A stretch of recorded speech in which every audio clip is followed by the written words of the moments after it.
So scripting, it's a cheating problem in Rust. You shoot a gun, the script moves it for you. This actually looks hilarious, but no one's really playing Rust for laughs. It's actually pretty abusable for the pattern system.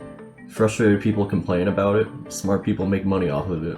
Helk mentions that the scripts problem isn't as big as people make it out to be, and to some extent I agree.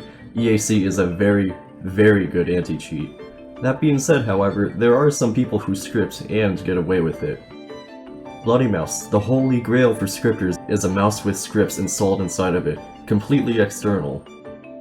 Not every auto-hotkey script is banned and recognized by EAC. Maybe some people install scripts on their ARM. Who knows, there's plenty of ways to get around it.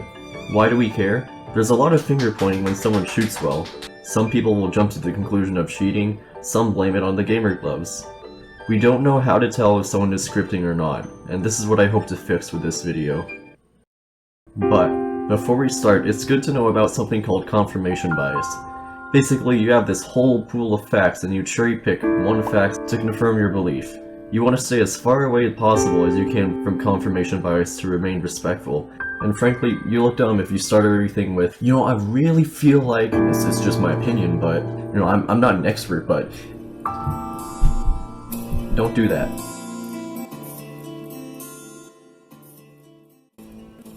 Here's some examples.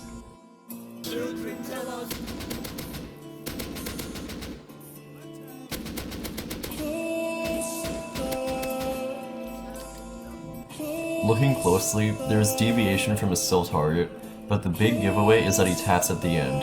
Scripters don't really have an incentive to tap, and the movement is smooth, so this is not a scripter.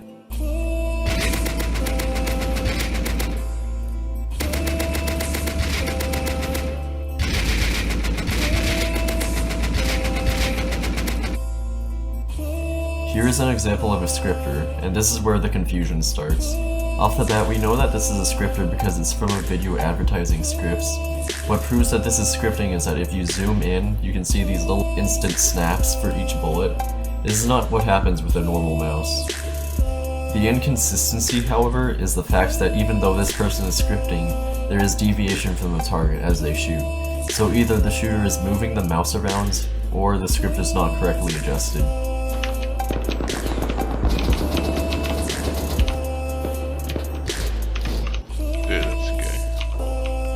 Here's another example. He's full spraying at long range, but he doesn't hit any shots.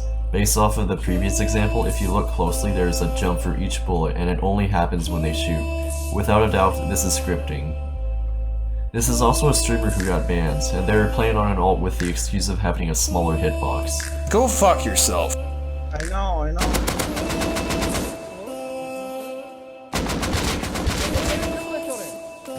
So this one's pretty interesting. I posted this on Reddit to have a discussion and people were mixed. Several outright said yes, some said no, but neither really had a solid conclusion as to why to what they believed. So here are my thoughts. There is a lack of overpull to the left at the beginning. For about every legitimate spray, you'll see temporary movement to the left for the second and third shot. Here's an example from his hand cam video.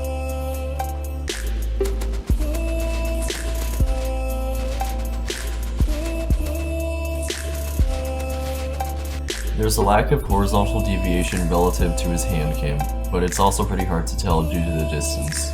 When confronted about differences in this clip compared to his public videos and his provided hand cams, he pinned it to a low DPI, which he no longer uses because it's unpractical for real servers. Raising some suspicion, I specifically asked him if there is any other videos with this low DPI so I could make a fair comparison, to which he replied no. Okay, I guess. However, in his defense, he has not taken down this video after it has gained some traction, though one could also argue it would be even more suspicious if he took it down. He's been fairly compliant when I asked to talk to him, although he's a very uncomfortable person.